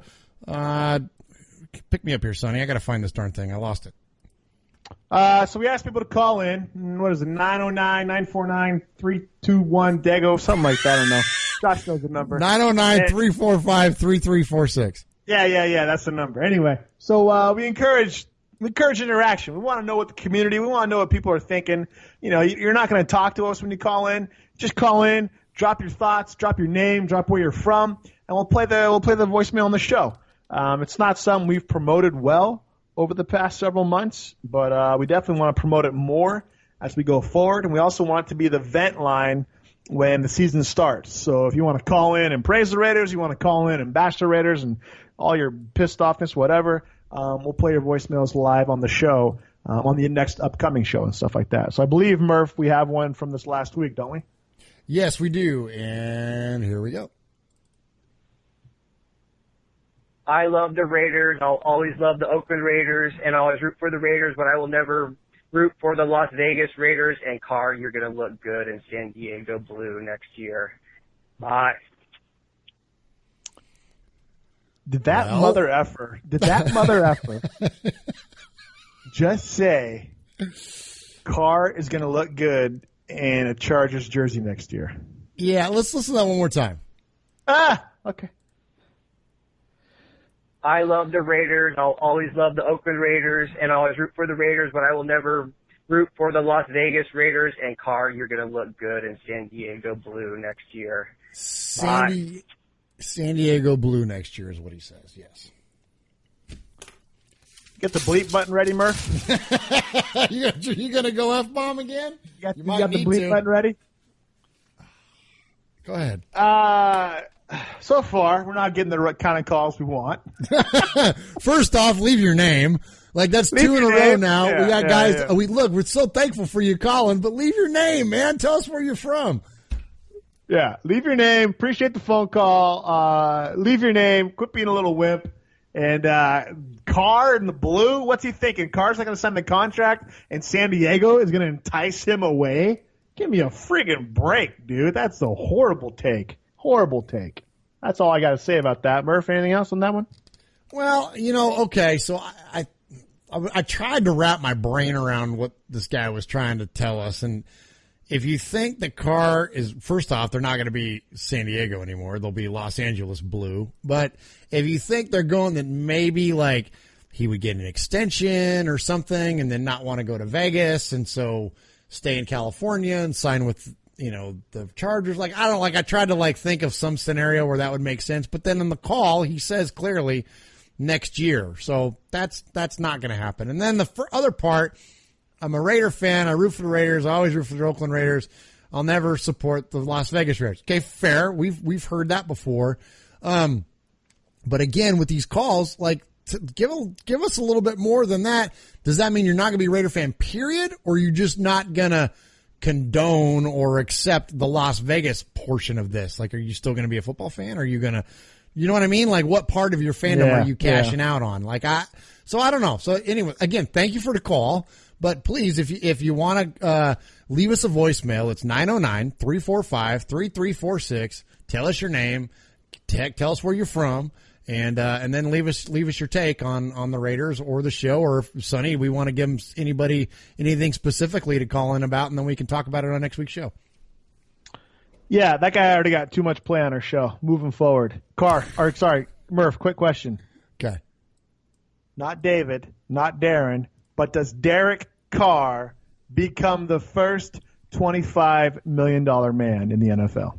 Oh my goodness. That's a story that popped up here late on us, and I really hadn't given it. Was a Rappaport said it, right? Yeah, Ian Rappaport came out again on NFL Network and said that he thought that Carr could be the first $25 million guy. That would be eclipsing Andrew Luck, who is currently the highest paid player. 24, something like that. He makes 24 million. And he's like, but the one that gets you about Luck is he's got like 80 some odd million dollars in guaranteed money, which is just bananas. So, we had speculated that he was going to come in around the, 5 to 7 range, behind guys like. Whoa. We had speculated he'd be like 22 million or something like that a year. 20-ish, yeah. 20-ish, yeah. Which is what puts him around the 7 mark, like the 7th highest paid player. Oh, okay. I thought what you're saying. Yeah, and so that's kind of where we figured he'd come in. I mean, because listen, when you look at the guys that are on the list, and I don't have it in front of me, but off the top of my head, there are guys like Andrew Luck who haven't won a Super Bowl, but it's also got Tom Brady, Ben Roethlisberger, Russell Wilson, Aaron Rodgers.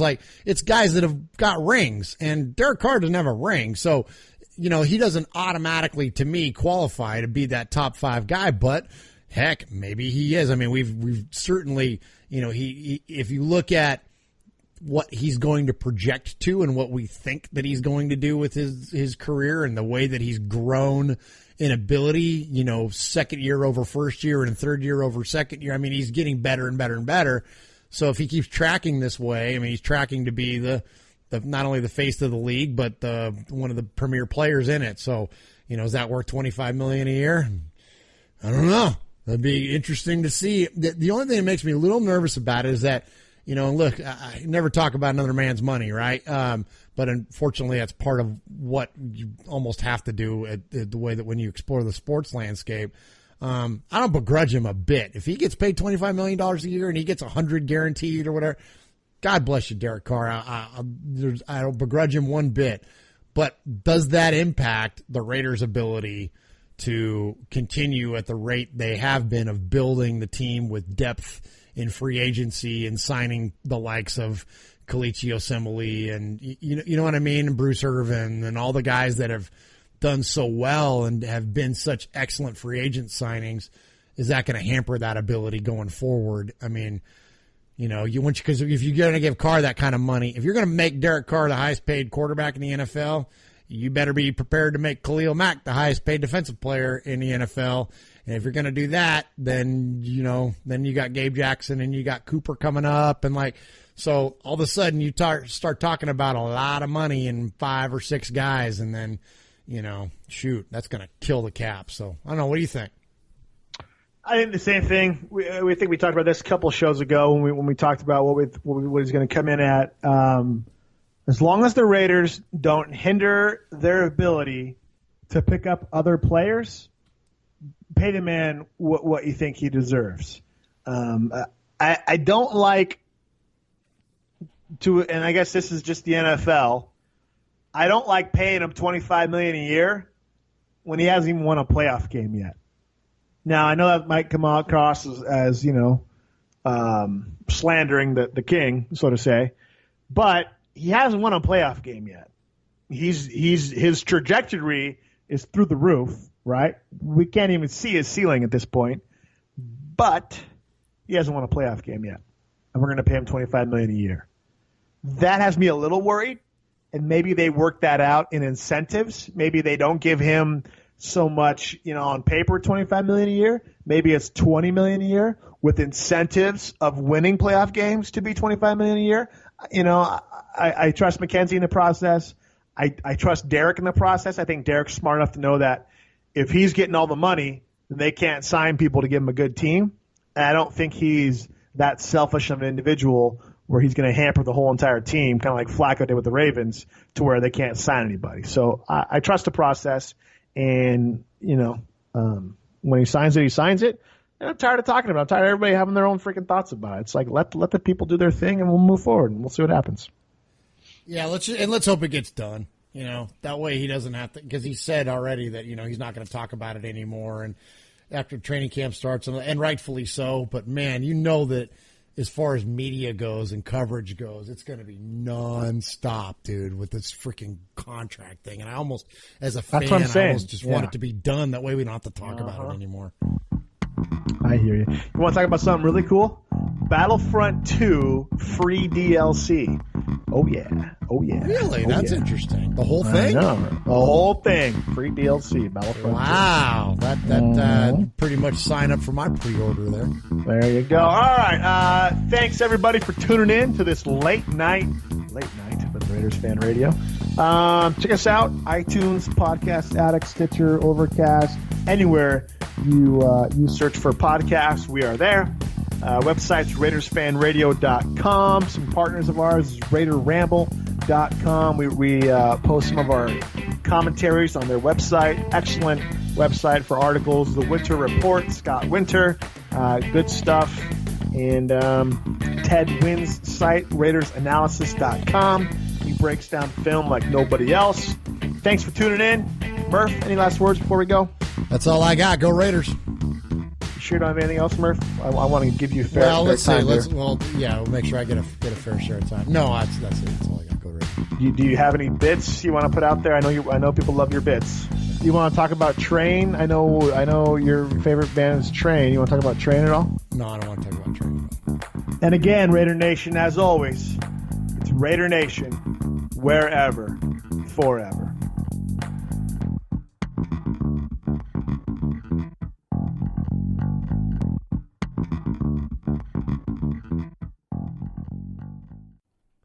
Welcome back to Raiders Fan Radio. That's right, a podcast by these two nerds, for Raiders fans, all about... I can't look at you when I call you names.